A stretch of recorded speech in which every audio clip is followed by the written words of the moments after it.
I cheated with a felon on parole. He assaulted me, trashed my home, and my husband left with the kids. Throwaway for obvious reasons.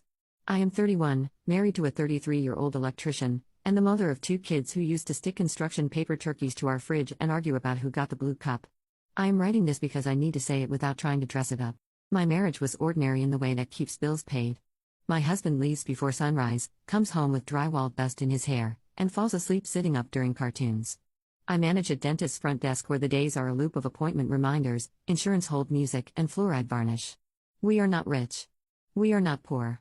We were a team that functioned because routine made things efficient. Somewhere during the last year I started narrating that routine as proof that I had disappeared. I convinced myself that my life was a set of checklists while other people still felt alive. I met him at the community gym when I signed my daughter up for a Saturday tumbling class. The gym also hosts a boxing clinic through a nonprofit that helps people re-enter the workforce. He was there to set up heavy bags, lean and quick, with a smile that felt like a dare. He told me he was rebuilding. He did not hide the ankle monitor. He did not lie about parole. I took that honesty as safety. That should have been a red flag. I let flattery do the conversion work and I gave him my number. The texting started as small jokes about gym people and turned into comments about how I looked happier than my life allowed. I told myself it was harmless. I told myself I was only talking.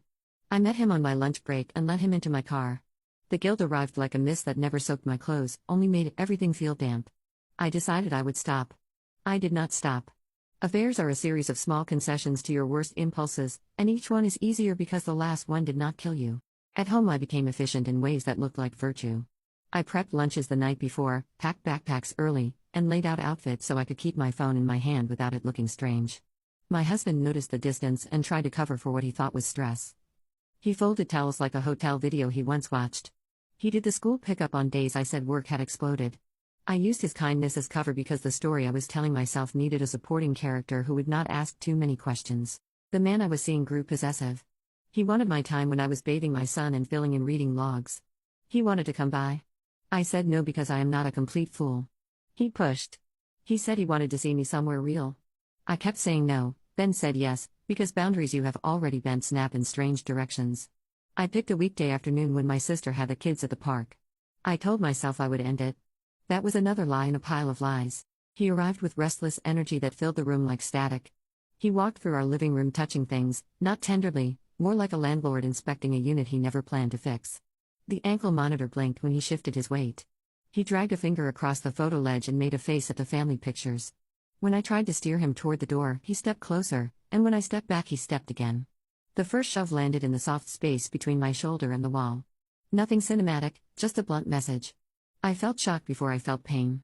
I pushed him away and told him to leave without raising my voice because the neighbors are close and I am conditioned to protect their comfort. He kicked the laundry basket. Clothes tumbled like a dumb metaphor for the life I had tossed away. He swept an arm across the console table and a frame cracked on the floor. He knocked over the lamp on the bookcase. He opened the pantry and pulled things onto the tile until a jar shattered. It looked like a staged tantrum designed to show me what happens when I try to draw a boundary after erasing all the others. He left after a few minutes that felt like 20. He slammed the door and shouted from the porch, but the words blurred into noise. I sat on the bathroom floor because tile feels like honesty. I pressed a towel to my shoulder and watched a bruise start to bloom. I looked in the mirror and saw a woman who had tried to graft thrill onto a life that only needed a little care and sleep. I called my sister and told her to keep the kids a bit longer. I called my husband and told him to come home. Those 2 calls cost more than any bill I have ever paid. My husband walked through the door 10 minutes later. He stood in the living room and took inventory with his eyes the way he does at job sites. Frame on the floor. Lamp on its side.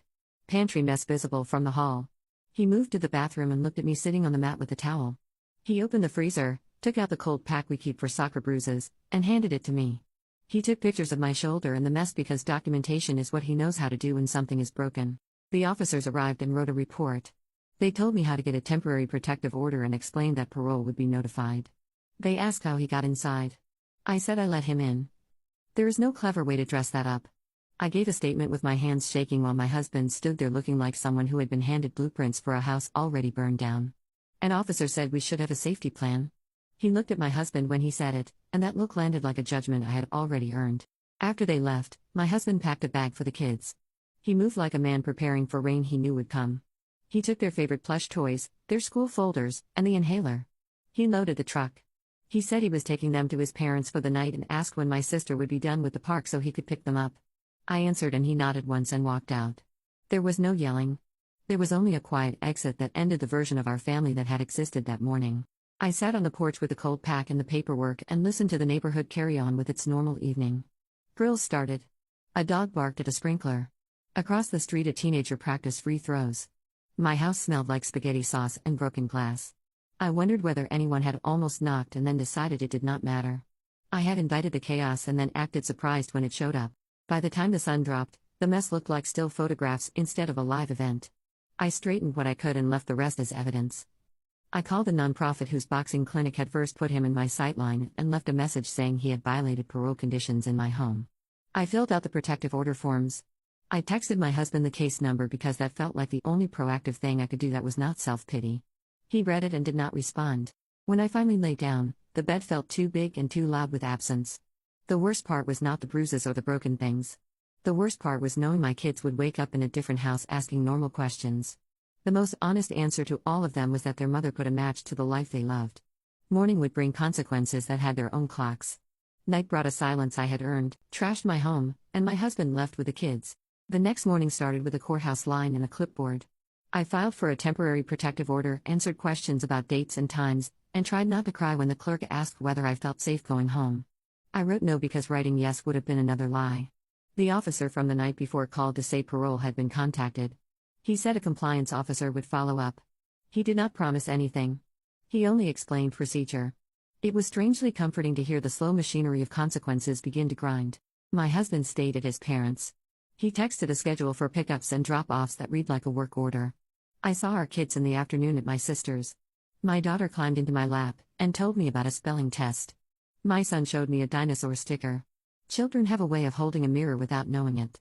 I hugged them for too long and kissed the tops of their heads. My husband stood by the door and looked at the ceiling. He handed me a school newsletter and a note from the nurse about an upcoming vaccine. He left with them at 6 sharp. 2 days later, a parole officer called. He asked for my statement again and told me to forward the photos I had taken of the damage and the bruise. He asked whether I needed resources for counseling or relocation. I said I would be staying in the house.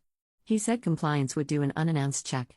A week after that, I received a notice that he had been taken into custody for a violation pending a hearing. There was no victory in the envelope, only a neutral set of words that confirmed what had already happened. The house felt like a crime scene even after the glass and pasta were gone. I replaced the broken frame and found myself staring at the smile frozen inside it. I kept the protective order paperwork in a folder by the door.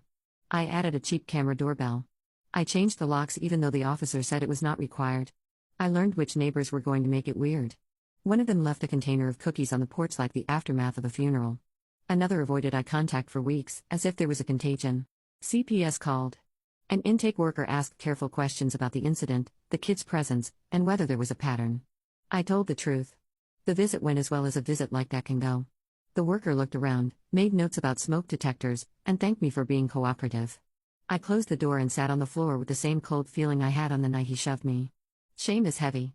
It sits on your chest and reminds you that whatever the outcome, your choices put your children under a government microscope. I told my boss. She moved me off the front desk for a week because my face was a billboard for a story no one at a dentist's office wants to be the first to read. I answered insurance emails from the back and listened to suction wands and polishing tips. Whenever the door chime rang, I thought about the monitor blink and my stomach flipped. The doctor handed me a card for a counselor. I started going because something had to change that was not just locks and schedules. My husband filed for separation. He listed the incident and the affair in plain language. Reading it on paper was like seeing a photo of yourself under hospital lights. He asked for primary custody with a schedule that gave me every other weekend and one dinner during the week while the order was in place. He did not ask for child support at first, then added it after his lawyer corrected the paperwork. I signed what I had to sign. I hired a lawyer of my own with a retainer that felt like tuition for a class I should never have enrolled in. The hearing for the protective order took 10 minutes. He did not show up because he was in custody on the violation. The judge granted a 1-year order and told me to call immediately if I saw him near the house. I walked out into a sunny parking lot and sat in my car till the heat made breathing hard. I thought about how I had once sat in this same lot eating a fast food salad while texting a man about how trapped I felt by routine. I wanted to go back and take that phone out of my own hand. The divorce will take longer. We are doing the cautious version where paperwork moves like a slow tide. I see my kids on a schedule that makes the week feel like a puzzle with missing pieces. I make dinners for two and pack lunches for two and then flip back to dinners for one. My husband sends photos of science projects and soccer cleats. I send photos of library books and art projects. We do not write anything extra. Neutrality is safer than nostalgia. The counselor talks about accountability. She says I have to own the choice, not just the consequences. She asks why risk felt like oxygen. I say I wanted to feel seen. She says feeling seen is not the same as being safe. She gives me homework where I list the small decisions that added up to the disaster. I write down the first text, the second text, the coffee, the lunch break in the car, the lies about errands, the yes that should have been another no. The page fills up, and for the first time the pattern looks obvious instead of mysterious. My daughter asked if the frame was new. I told her yes. She asked where the old one went. I told her it broke and I fixed it. It was the only true sentence I could say without making her carry with me what I put down. My son asked when Daddy was coming to pick them up and I answered with the time on the schedule. They went to the door with their backpacks and sneakers, and my husband's truck pulled up at the curb and I stood behind the screen and waved. The wave felt small and right. Some gestures are not about winning anyone back. They are about not making things worse. The man who assaulted me is back in prison on the violation. I know this because a notification email arrives with court dates and status updates. I delete them without opening when I can. Sometimes I read every line as if knowledge could turn back time. It cannot. My life is a smaller shape than it was a year ago, but it is cleaner. I work, I see my kids, I sit in rooms where shame has to share space with honesty. I keep the protective order in the folder by the door and the counselor's card in my wallet. I do not have a redemption arc to offer. I have a list of things I am rebuilding that no one will clap for. People want a lesson. I do not have a clever one. Here is what I do know. Routine is not a prison. It is a scaffolding. If you step off it looking for fireworks, gravity still works. If you invite chaos in, it does not leave when you get tired. If you teach someone that you will ignore your own lines, they will redraw them for you. If you burn your life for a feeling, the smoke does not care who breathes it. I am still here. I'm trying to become a person my children can respect again, one calendar dinner and one hard choice at a time.